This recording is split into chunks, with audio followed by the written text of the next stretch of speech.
Hey guys, welcome back to World of Warships. Today we're taking a look at the Kurfürst in mode shuffle. You knew it had to happen at some point. I've been trying this ship off and on in this game mode, trying to get some good matches for you, and I managed to get a really good one here. The problem with GK is it's just not as good as a lot of the other tier 10 battleships, especially the brawling focused ones, things like Ohio, Schlieffen.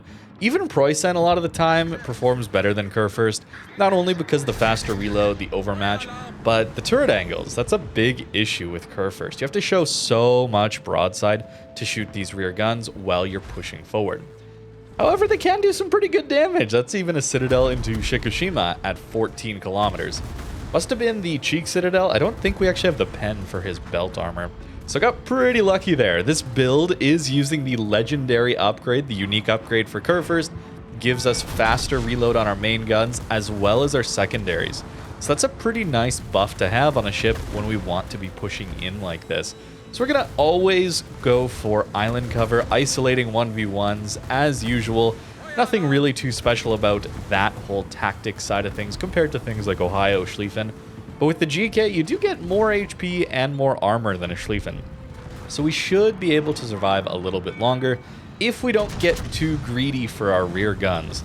This is something we can do if we're able to angle to people shooting at us while still having the option to fire our rear guns at people on the flanks. So it's really nice about this push here. We're going to be able to angle perfectly, or rather well, to this Montana, prevent the Freddy and the Goliath from shooting us, and hopefully get our rear turrets not only on that Shikushima, as we saw earlier, but also onto this Ohio.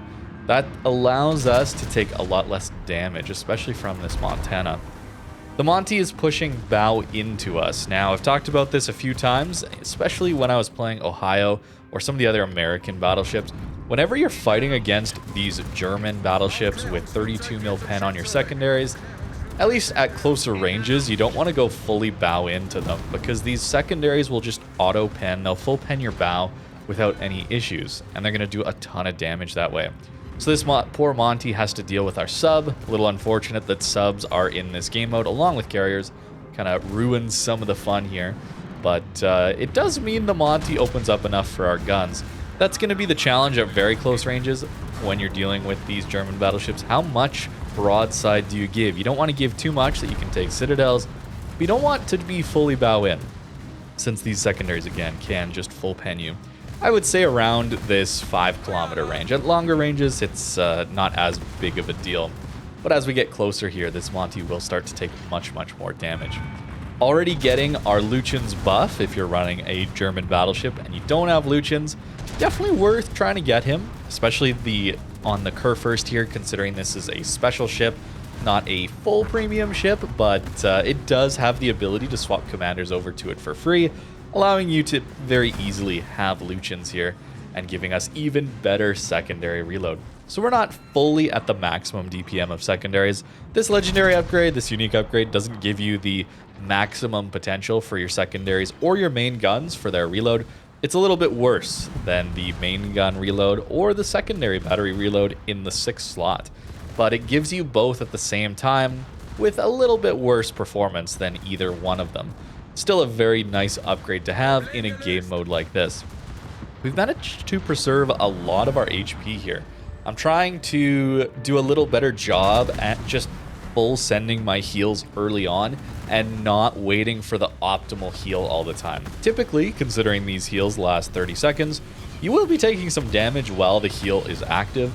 So even if it's not the perfectly optimal heal, you're activating it quite late on this ship once we have that 19,000 healing potential. We don't need to do that because we will still take some damage while the heal's going on, and we'll still get most of the HP out of each heal. And a lot of the time, we're just trying to get a lot of that HP out of each heal so we can get back to our heal again. That's something that waiting for the optimal heal doesn't really help you with, is in situations where your ship is taking consistent damage, you have a long reload to get back to your next heal. So the earlier you pop it, potentially the earlier you can get back to your next one. Not always going to be the right thing to do, but certainly in this mode shuffle experience where the games are pretty quick and you do need that very early battle impact, you do potentially just want to slam the heels as soon as they're available. Here with the Liberty ships coming in, it's pretty easy to finish them off here.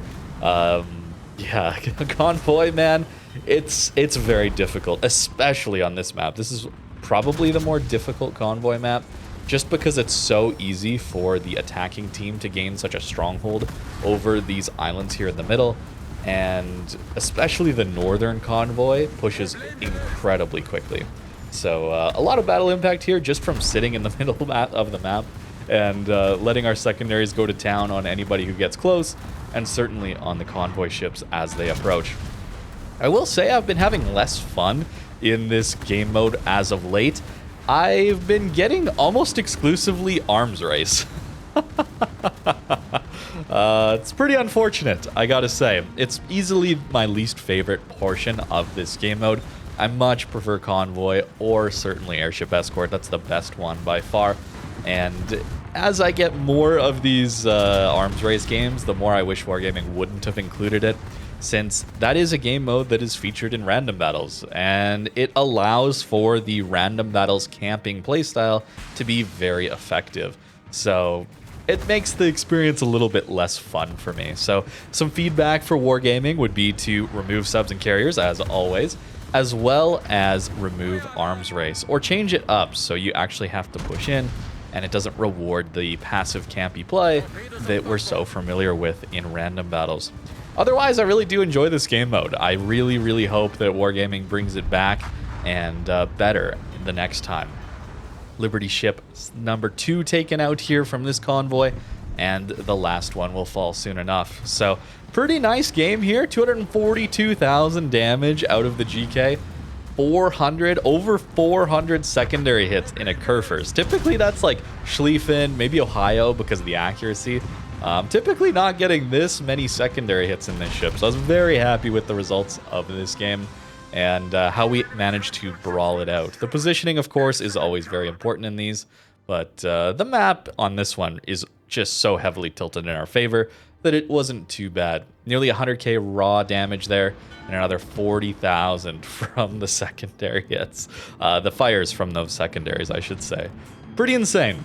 All right, now a little bonus at the end of this GK video. I've been trying Columbo a little bit. The SAP hits incredibly hard. I really do prefer to try the secondary battleships. I think it's just more interesting. Maybe it's just the simple monkey brain I have, the neuron activation of the secondaries firing away. Columbo is just not quite as interesting for me in that case. So I've been trying Sicilia and having just an outright terrible time for some reason. I am trying to make a Sicilia video though. It will be coming, don't you worry. I'll keep trying until I get those good games. But Columbo, man, SAP is just disgusting. You could do so much damage to people. Petro is pushing in, a very tough target to deal with. Fortunately though, our SAP, yeah, it's just gonna pen. Even if you're angled a little bit like that, it's just gonna pen. AP would bounce, SAP will not. And it's got the pen values to actually deal damage to a Petro, where HE might not. Certainly Battleship HE would have, but the alpha damage is just so high. A little too broadside there, take some pretty big hits from that Petro, but we do manage to finish him off. That's the important part here, allowing our Kitakazi to play a little more freely since we got rid of the radar. And now it's just a bunch of battleships over here. And the SAP does such good work to the battleships. Italian dispersion, not really the best, but when it works out in your favor, oh my goodness. 8 full pens there, nearly 20,000 damage into Schlieffen's saturated superstructure. Columbo can push out 30, 35k salvos with this SAP, and it's very difficult to angle to it. You almost have to angle perfectly to Columbo in order to bounce the SAP. It is kind of ridiculous. We are taking a lot of damage here. I'm greeding a little bit, but what I want you guys to realize is we're on 60,000 damage right now before this salvo, okay? And now we're at 100k. That was pretty much 40,000 damage from one salvo. Of course, we did get very fortunate that the Schlieffen and Ohio lined up, so our poor dispersion actually meant we hit both of them. It's a very fortunate salvo, but it shows you the potential, the absolute power of SAP on the Columbo here. Dealing with this Ohio next. We are getting some secondary hits, but the reason you don't take secondaries on the mainline Italian battleships is that the vast majority of them, which are the 90mm guns, cannot pen superstructures at all. Even if you take IFHE, they will not pen destroyers, they won't pen any superstructures. It's just not worth it. It's really, really too many points invested in something that isn't going to give you any sort of return on damage. That's where Sicilia is interesting, getting that SAP secondaries in. Another 27k into the Thunder. It's possible the AP would have done more. Could have aimed lower for some citadels, certainly. These Italian battleships, the mainline ones in particular, do get much better shell swap times. So if you're running Sansonetti as well, the swap times are pretty quick. So you should be swapping to the AP when you have a broadside that can be citadeled. Then I think it is worth it. As always with SAP, that's kind of my changeover point. Anytime I can get citadels or potentially, you know, have a pretty good chance to get citadel damage, that's when I'll swap over to the armor piercing. Otherwise, I'll stick with SAP because it is just so strong. People can slightly angle to you, doesn't really matter. We're still doing 17,000 damage to that poor Thunderer. It's not all perfect though. We're gonna take a long time to kill this Thunderer actually. He's down to 14,000 HP. You'd think one more salvo should do it. We got a little bit of time left in this match. I suppose we should mention Arms Race 2. The damage you're seeing is buffed. The reload is buffed. Our healing is buffed. But yeah, Dispersion can troll you with these Italian battleships.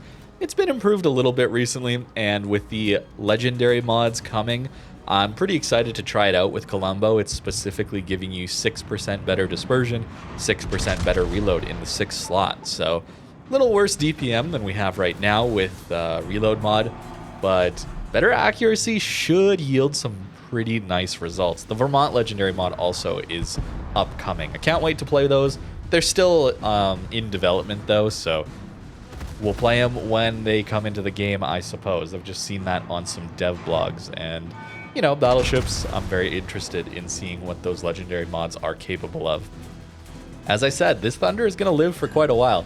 Sure, he's got a little bit of healing, I suppose, but not terribly much, just one stack. So really just showing how trolly Columbo can be, going from, well, a 40,000 damage salvo earlier in this game to single digits, single thousandths of damage per salvo can be a little bit frustrating.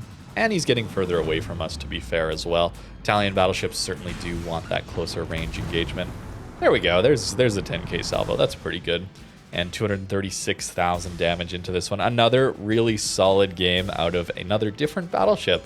They certainly can perform quite well in this game mode. It's much more fun and enjoyable for me when we get to push in like this. This is an arms race game from a while ago, actually. Earlier on, maybe the first week of this arms race game mode being in mode shuffle. Arms race looks a little different these days, I gotta say. Playing it this week, a little bit more passive, certainly. So I really enjoyed it when it was earlier on in this mode shuffle experience. But yeah, arms race, now that people are realizing that it is just like random battles arms race, you play further back, you play more passive, and you're generally rewarded for it. Little unfortunate to get that game mode so often, but a decent Columbo game. As for the builds here, of course, they're not going to be very good for random battles. I've been messing around with some very, very aggressive builds, but they can work in this game mode, especially when you don't get arms race, or you had arms race earlier on in the mode shuffle experience. I was running something silly like this with Furious, as well as close quarters combat. Notice not taking manual secondary battery aiming. Buffing the secondary range just to get the reload of our main guns down is the idea here.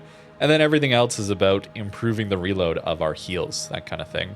So pretty aggressive, weird build, but trying that out and had an actual pretty decent game out of it. Doesn't always work that way though, unfortunately. GK though, like I said, this legendary upgrade, pretty interesting to give you 10% on main guns and 15% on secondary reloads. It's a little bit worse than you'd get out of the other two modules, right? 20% secondaries or 12% main guns. So combining them and being slightly worse, not too bad. The minus 8% range though, not good for randoms. At least a nice buff over specifically the main guns reload one. you don't have the penalty of 13% to your turret traverse speed. So your turrets are actually quicker, and you get almost the full reload upgrade, as well as the secondaries. It's pretty nice, outside of random battles where you can't really run it because of the range decrease. Feels pretty bad in random battles. And then a build like this, again, very, very aggressive.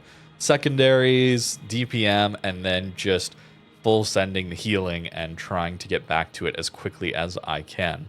And it worked out in that game. These secondaries, though, did a very, very good job. Maybe one of my best secondary performances with GK.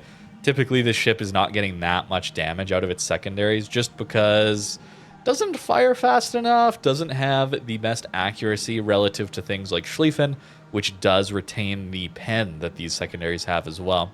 Although you do need IFHE on that ship to get it. But GK performed pretty well, I gotta say. Hope you guys enjoyed this video. Thank you very much for watching, and have a great rest of your day.